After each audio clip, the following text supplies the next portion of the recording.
姫路といえば国宝にして世界遺産の姫路城。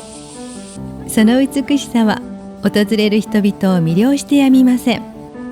その一方で街には昔ながらの商店街や思わず足を止めたくなるような懐かしい風景がそっと息づいています。今回はそんな姫路城の陰で佇む名脇役にスポットを当てて古き良き時代を感じる旅へと繰り出します。かすかな面影に触れるひととき、最後までごゆっくりお楽しみください。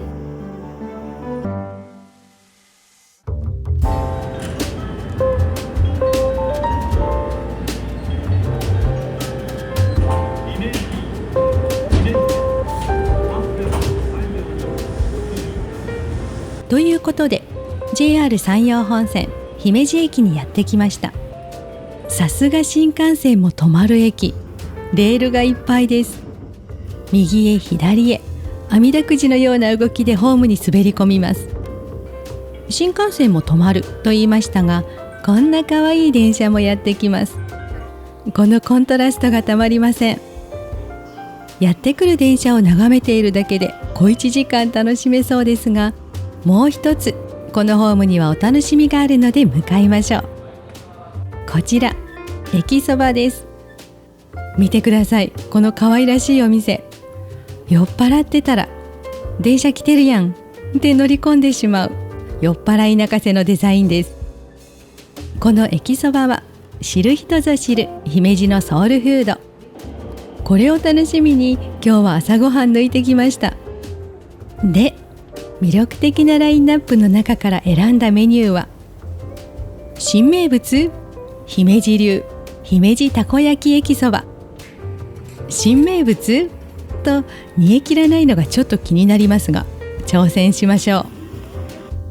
じゃーん、大胆にぶっ込まれたたこ焼きが何とも食欲をそそります。とんかつソースで魅力はさらに倍ドン。篠沢教授もびっくりです。そして日本そばを想像していた方、この色に驚いてるんじゃないでしょうか。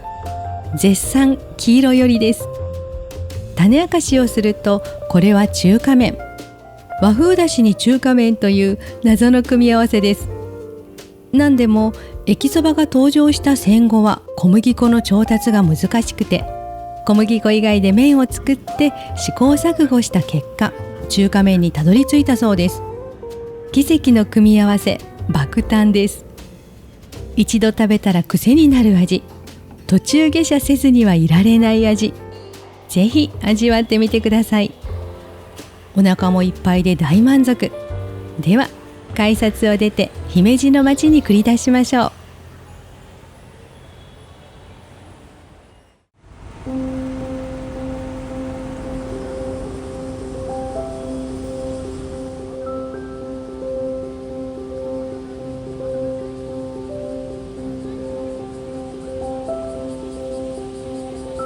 姫路駅に着いたらまず最初に見てほしいのがこの景色。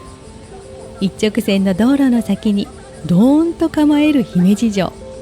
美女やばいです。この立派な通りは大手前通り。1955年戦災復興事業で誕生しました。もともとは幅9メートルだった道がなんと一気に50メートルへと拡張。圧巻です。なぜこんなに広くしたのかというと、当時の市長が将来の車社会を見越していたから。とはいえまだまだ車がまばらだった時代なので、飛行場でも作るつもりなのかなんて揶揄されていたそうです。実際完成したばかりの頃は車が少なくて子どもたちの遊び場になっていたとか。しかし市長の先見の明は見事に的中。その後車社会がしっかりやってきて、この幅広道路は見事に本領を発揮します。そしてもう一つ注目してほしいのが電線がないこと。姫路城の景観を守るため電線が地中に埋められています。この道路ができた昭和30年当時ではかなり珍しい取り組みでした。そんな思いが込められた大手前通りはまさに姫路城への花道。何度訪れてもこの眺めには胸が高鳴ります。ところで、かつての姫路駅で記憶が止まっている方、洗練された駅周辺に驚いてるんじゃないでしょうか。長い間再整備事業で常にあちこち工事中だったんですが、いよいよ完成、スタイリッシュに生まれ変わりました。1988年にスタートしたこの壮大な計画は、総事業費なんと約1100億円。駅の高架化という一大プロジェクトも含まれていました。生まれ変わった姫路駅には、幅広い世代が電車で姫路を訪れ、駅周辺で時間を気にせずゆっくり過ごせる空間をという行政の願いが込められています。これからの姫路を支える重要な拠点になりそうです。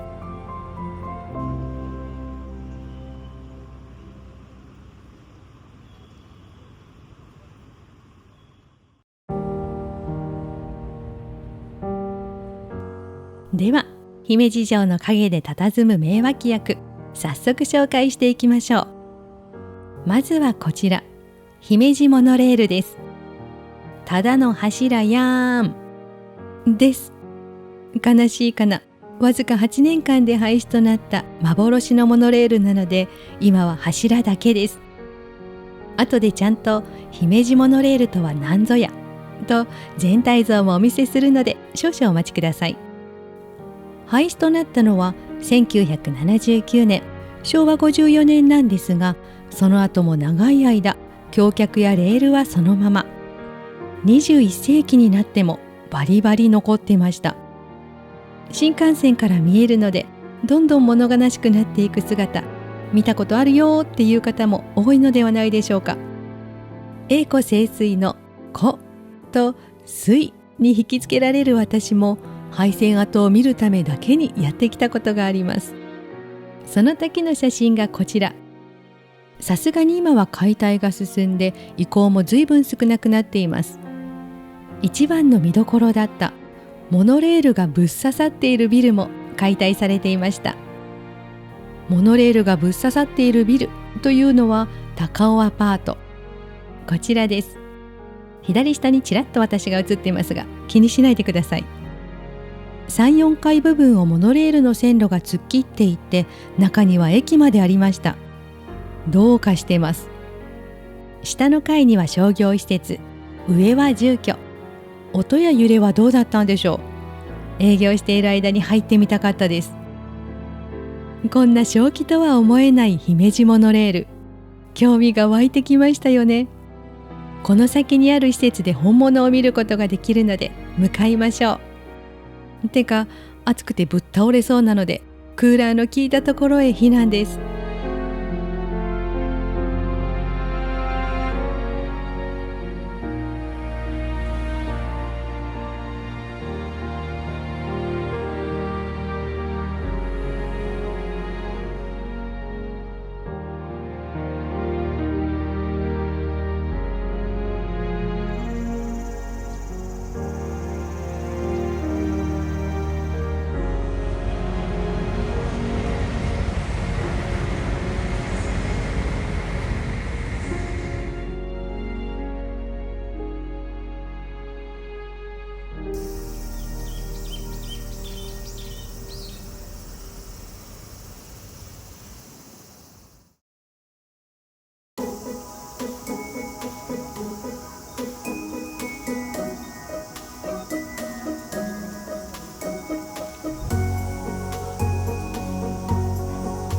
やってきたのは姫路市立水族館じゃなくて、同じ建物にある手柄山交流ステーションモノレール展示室です。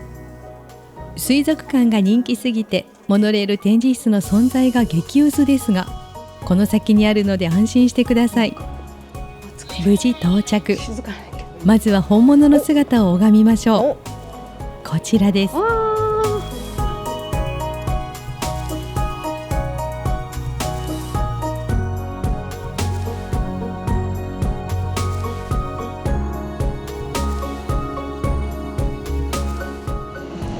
前方に見えますのが手柄山中央公園でございます。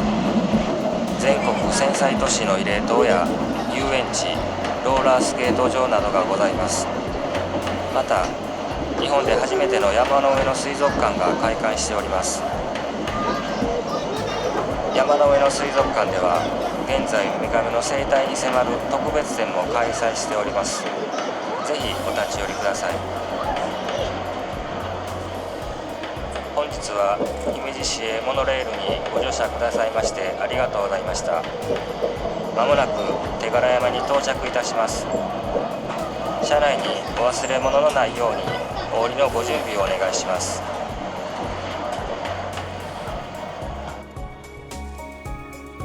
かわいい。売ってたらローン組んででも即買いです。姫路駅から手柄山駅までの 1.6km を結んでいた姫路モノレール。正式名称は姫路市交通局モノレール線。公営です。導入された理由はズバリ交通渋滞など都市問題の解決と市街地と郊外を結ぶ新しい交通機関のためでした。たった 1.6km で解決できるのかと不思議に思うんですが、北へも南へも延伸する構想だったそうです。ここでもう一つ大きなお役目があったのでご紹介しましょう。こちらの理由の方が目立っていたと思います。それは姫路大博覧会の観客輸送のため。絶賛大阪・関西万博で盛り上がっているところ、こちらは遡って1966年昭和41年に姫路城昭和の大修理完了記念、そして成長した姫路を披露するという2つの目的を持って開催されました。姫路モノレールはもはや展示の一つ、なんだったら目玉という位置づけで大人気、超絶にぎわっていたそうです。なんですが、博覧会が終わると利用者が大幅に減少し、経営が悪化。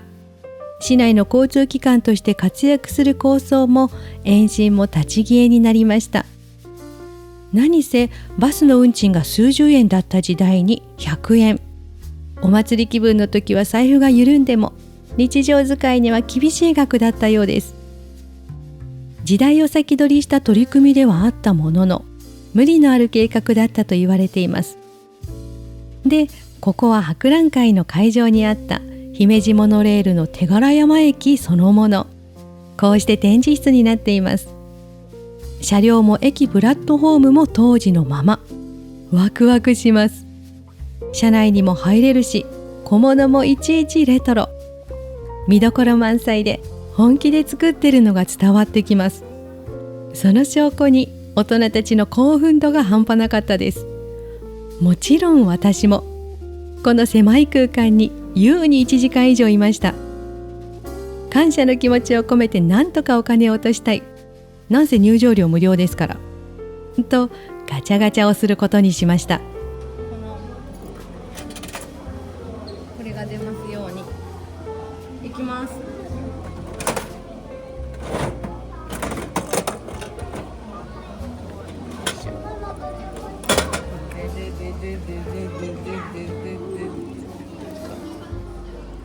人間判定人間判定当たり全部それなんじゃん。一番欲しかったやつ見える。自分調べの当たりを引いてご機嫌さん、ウッキウキで次に向かいます。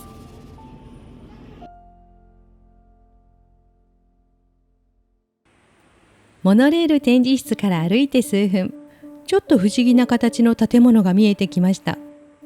未来ステーション？悪の要塞？と意見が分かれそうなデザインですが、ここは一体何なんでしょう。施設の名称は手柄山回転展望台跡。その名の通り回転する展望台だったんですが、跡がついているからには、そう残念ながら今は営業していません。さっき話題に出てきた姫路大博覧会のシンボルとして建てられました。回っていたのは4階の喫茶店手柄ポート、あのガラス張りの部分です。14分かけてゆっくり一周。360度のパノラマを楽しみながら食事やデザートを味わえる夢の空間でした。自慢ですが私も来たことあります。回るレストランや喫茶店、すっかり貴重ですよね。私のテリトリーにあるのはスマウラ三条遊園の回転展望閣コスモスぐらいでしょうか。皆さんの周りにはまだあったりしますか？さて、このデザイン、個人的にはめちゃくちゃ好みで一目惚れでした。調べてみると、ロサンゼルス国際空港のテーマビルディングをモデルにしたとのこと。こちら、なかなか大胆にそっくりです。こうして姫路に近未来がやってきたんですが、残念ながら老朽化により2018年に閉鎖。解体されるというニュースを聞いたときは何とも切なかったです。ですが、解体を惜しむ多くの声を受けて一転、モニュメントとして残されることになりました。残せるんなら営業できるんじゃね？なんて期待してしまうのは私だけでしょうか。こちらこそ52年間楽しませてくれてありがとうございました。一発逆転、起死回生、あのゆっくり回るフロアが再び動き出す日を心待ちにしています。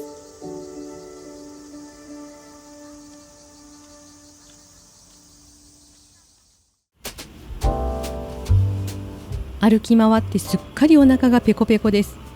というわけで姫路駅の方へ戻ってお昼ご飯にします。駅周辺には山ほどお店があるので悩みに悩んだんですが、伺ったのは姫路駅から歩いてすぐの新生軒。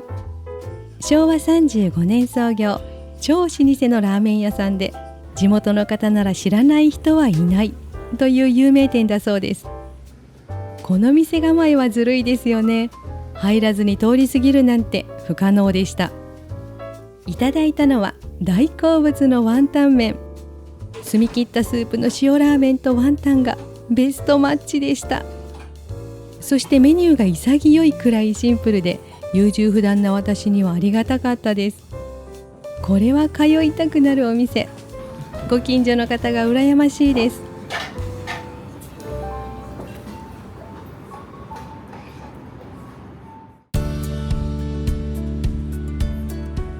お腹も満たされてご機嫌さんでお店を出てくると、さっきは空腹でそれどころじゃなかったんですが、なんかこの辺素敵じゃないですか？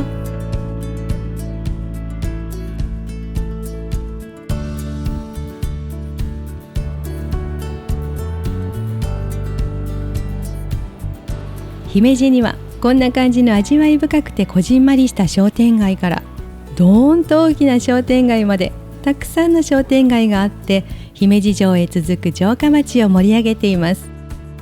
国宝で世界遺産の姫路城からすると脇役ですが、個人的にはこちらが本丸。商店街をブラブラするためだけに泊まりがけできたりします。全部紹介してたら超大作になるので、いくつかピックアップしましょう。まずは一番有名なみゆき通り商店街。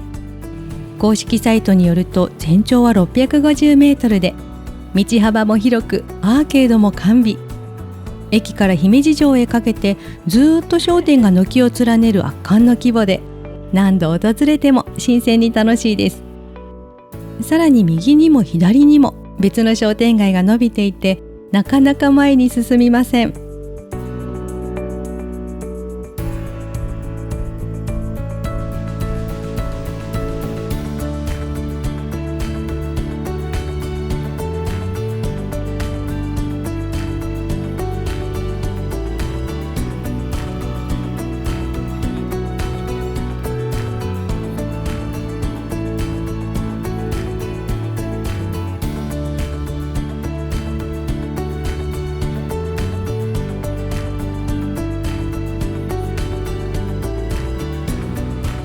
メインの通りから外れるにつれ人通りが減ってくるんですが、それと反比例して個人店が増え、趣が増します。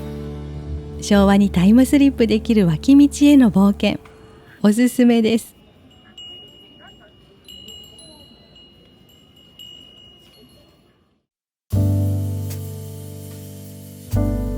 ここでなんともコーヒーのいい香りがしてきたので、吸い込まれることにしました。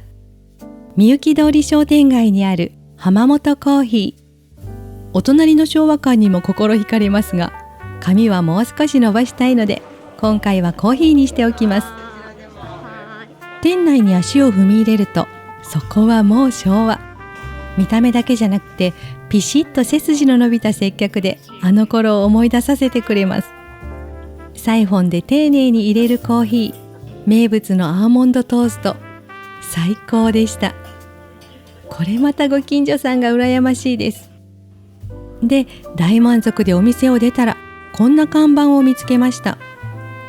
そう、ここは姫路の顔と言っても過言ではない老舗百貨店、大和屋敷のあった場所です。経営不振が続いて2018年に閉店したんですが、その後跡地の利用がスムーズに決まらず、一時はホテルになるって話もありました。結局マンションに落ち着いたようです。今はこんな感じになってます。それにしても商店街の中に急にマンション、最近はどの地域でもよく見かけますよね。ちょっと複雑ですが仕方ないんでしょうね。交差点の名前も大和屋敷北西から二階町東西に変わってました。大和屋敷の面影が続々と消えていきます。マンションの名前に大和屋敷って入れてほしかったなぁなんて。せっかく屋敷で親和性があるのに残念です。ちょっとここから離れるんですが、姫路城の北側にも気になる商店街があるのでお付き合いください。野里銀座商店街と野里商店街。アーケードが撤去されたり、お店が減ったり、全盛期に比べると様子は変わっているようなんですが、味わい深い佇まいはまだまだバッチリ残ってます。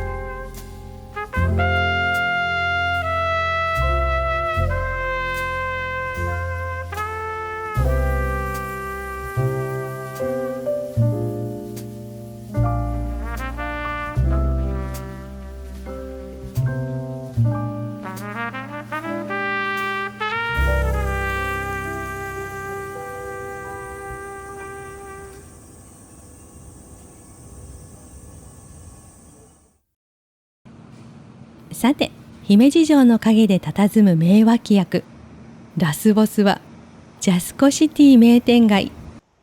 今は亡きジャスコ鹿間店をキーテナントとしたショッピングセンターです。いいね、本物は。全盛期のにぎわいに思いを馳せながら歩きます。ちゃうね。もう一個一個の看板が素敵すぎる。なんて素敵なロゴ。これがジャスコ。へえ、これジャスコの色やもんね。あ、ここにジャスコシティって書いてある。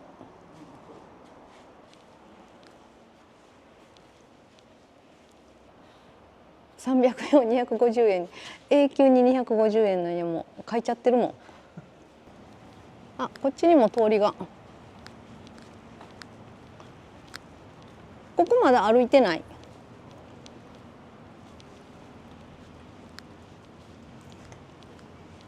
なんかさっきのとこより暗いけど。あ、閉店のお知らせや。平成29年。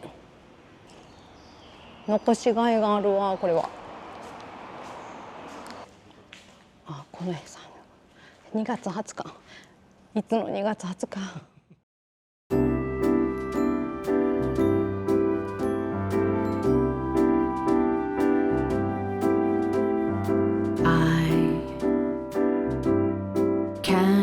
Remember my life before you entered, and I can't remember minute without you in it. Oh, I can't remember a time before September. The trees seem to whisper, go for it, you'll adore it.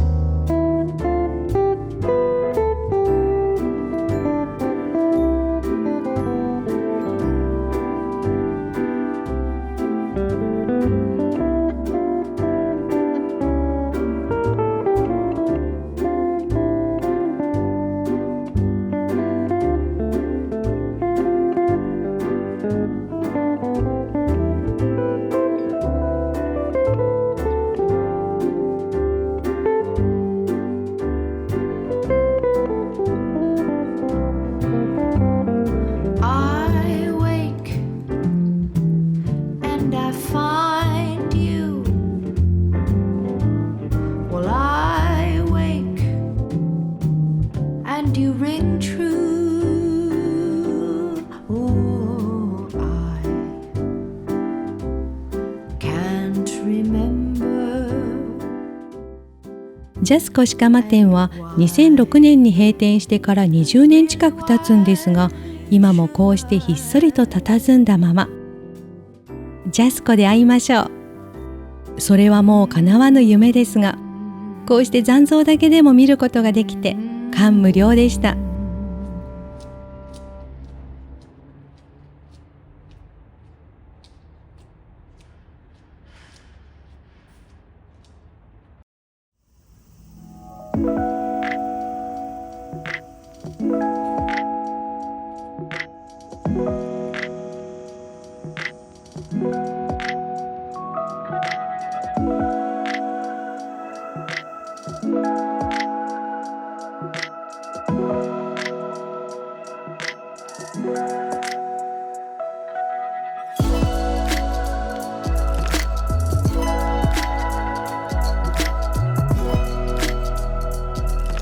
名脇役たちに誘われて姫路の町を巡ってきました。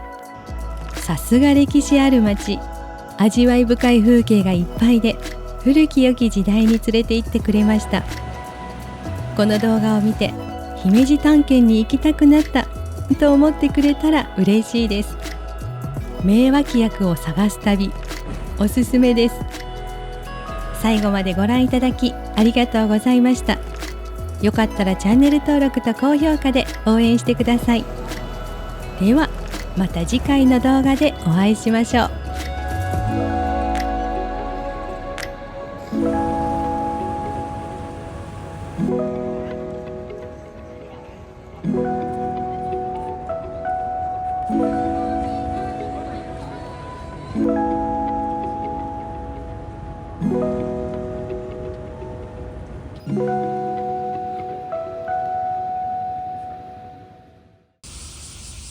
お城との素敵なツーショットを撮れる場所を発見。お城とかぶった、よろけた。猛暑の中ベストショットが撮れるまで15テイクも階段を駆け上がった自分を褒めてあげたいです。